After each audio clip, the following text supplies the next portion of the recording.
చెత్త సేకరణ పట్ల కార్పొరేషన్ శాఖ నిర్లక్ష్యంగా వ్యవహరిస్తుండటంతో రామగుండం 25వ డివిజన్ తాజా మాజీ కార్పొరేటర్ నగునూరి సుమలతరాజు పారిశుద్ధ కార్మికురాలిగా మారి డివిజన్ ప్రజలకు సేవలను అందించారు.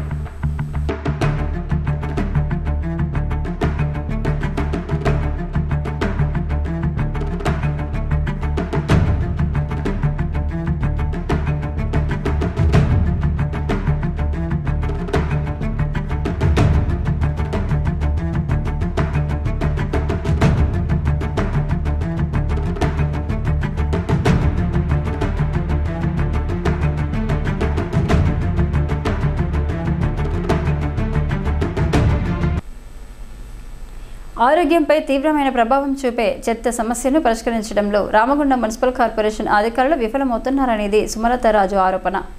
ఈ నేపథ్యంలో తన డివిజన్ ప్రజల ఆరోగ్యం దృష్ట్యా సుమలత శుక్రవారం పారిశుద్ధ కార్మికురాలుగా మారి ఇంటింటికి వెళ్లి చెత్తను సేకరించారు. చెత్త సేకరించే వాహనాలు తమ డివిజన్కు రావడం లేదని పలుమార్లు ఫిర్యాదు చేసినప్పటికీ అధికారుల నుండి కనీస స్పందన కూడా కరువైందని వాపోయారు.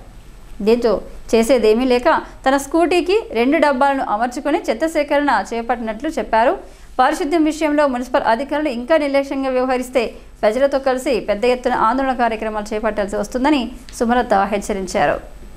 25వ డివిజన్లో చెత్త తీయక గత నెల రోజుల నుండి 2 నెలల నుండి మా డివిజన్ ప్రజలను బాగా ఇబ్బంది పెడుతున్నారని చెప్పి శానిటేషన్ వాళ్ళకి చెప్తే వాళ్ళు ఇదిగో వస్తాం అదిగో వస్తాం అంటున్నారు తప్ప బండి పంపివ్వడం లేదు. వర్కర్లు ఇక్కడికి వచ్చి వేచి చూస్తున్నారు. మధ్యాహ్నం 1-2 దాకా చూస్తున్నారు కానీ వాళ్ళకు బండి పంపించడం లేదు. బండి పంపించకపోయేసరికి వాళ్ళు చెత్త తీయడం లేదు. ఇళ్లల్లో చెత్త ఈ వర్షాకాలం కాబట్టి వర్షం పడడం వల్ల వర్షం దాంట్లో పడి దుర్వాసన వచ్చి దాంట్లో దోమలు ఈగలు వాలి అవి వాళ్ళ ఇంట్లో వాళ్లకు జ్వరాలు అసలుకే సీజనల్ జ్వరాలు వస్తాయి. అట్లా వాళ్ళ ఈ ప్రాంత ప్రజలను బాగా ఇబ్బంది పెడుతున్నారు. మరి ఎందుకు ఈ మున్సిపల్ వాళ్లకు ఈ డివిజన్ మీద ఇంత కక్షపూరితంగా వ్యవహరిస్తున్నారు? ఎంత చెప్పినా కూడా పట్టించుకోవడం లేదు. నిన్న నేను స్వతహాగా కమిషనర్ గారికి ఫోన్ చేసిన. నేను ఒక మాజీ కార్పొరేటర్ను, మళ్ళీ ఎలక్షన్లు అయ్యే వరకు కూడా ఈ డివిజన్లో నాకు పనిచేసేంత హక్కు ఉంటుంది. కానీ ఆమె ఇప్పటి వరకు కూడా ఫోన్ చేయలేదు, మళ్ళీ రిటర్న్ నాకు ఫోన్ చేయలేదు. నేను ఫోన్ చేసినా కూడా ఆమె లిఫ్ట్ చేయడం లేదు. కలెక్టర్ గారికి చేస్తే నేను చేపిస్తా అమ్మా అని వాళ్ళు చెప్పిళ్ళు కానీ ఇప్పటి వరకు బండి రాలేదు. ఇంకా ఎందుకు మా డివిజన్ ప్రజల మీద ఎందుకు ఇంత కక్ష చేస్తున్నారు? ఈ మున్సిపల్ అధికారులు ఇంతమందిను పేరు గొప్ప ఊరు తిబ్బ అన్నట్టున్నది మన రామగుండం మున్సిపల్ కార్పొరేషన్ పరిస్థితి.